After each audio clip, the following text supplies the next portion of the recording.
This is lesson 5 in chapter 2 on percent of change, and this is page 143 in your book. So we're starting with a speed racer, the Indy 500, one of the world's great motor races. The table shows the average speed of the winning race cars for previous years. All right, so let's look at the speed increase from 1922 to 1955. So if you take 128 minus 94,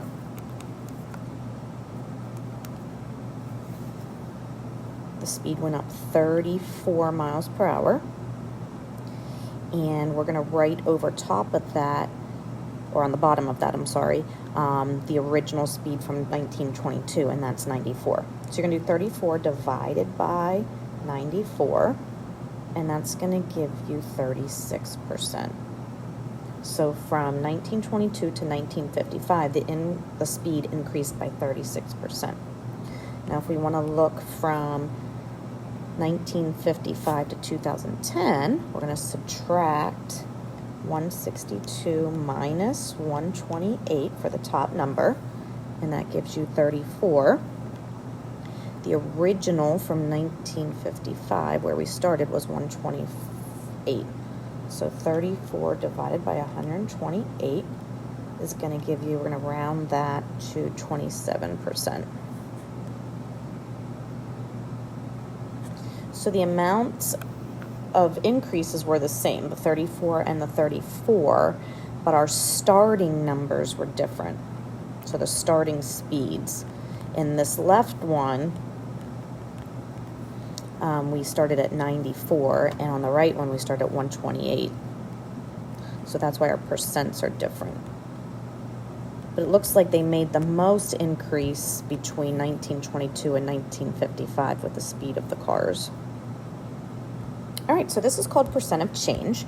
This is where you find the amount of change, so that's your subtraction, and then you divide that by your original amount. If a quantity increased, then it's a percent of increase. If it decreased, it's a percent of decrease. Okay, so if you look at gas prices here from 1970 to 2010, okay, if you subtract them two, you get $1.65, so that goes on the top.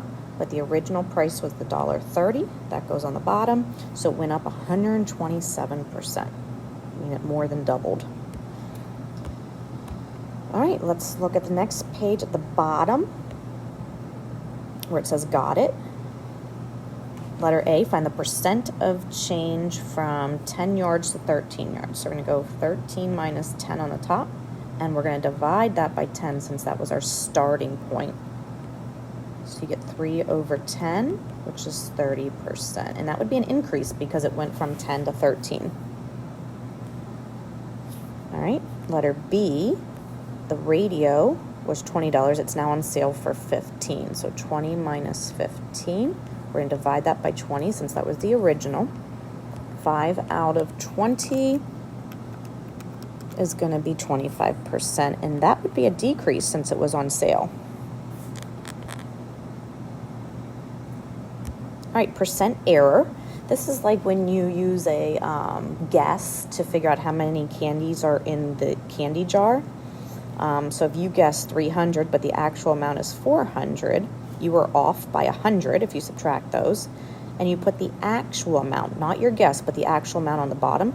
So then it proves that you were about 25% off with your guessing. All right, so let's go to letter C on the next page. The percent error. You estimated $230 for something, and the actual amount was $245. All right, so you're going to do 245 minus 230, and you're going to divide by the actual amount, which was 245. So this shows that you were $15 off with your guess out of 245. Your percent error then was 6%.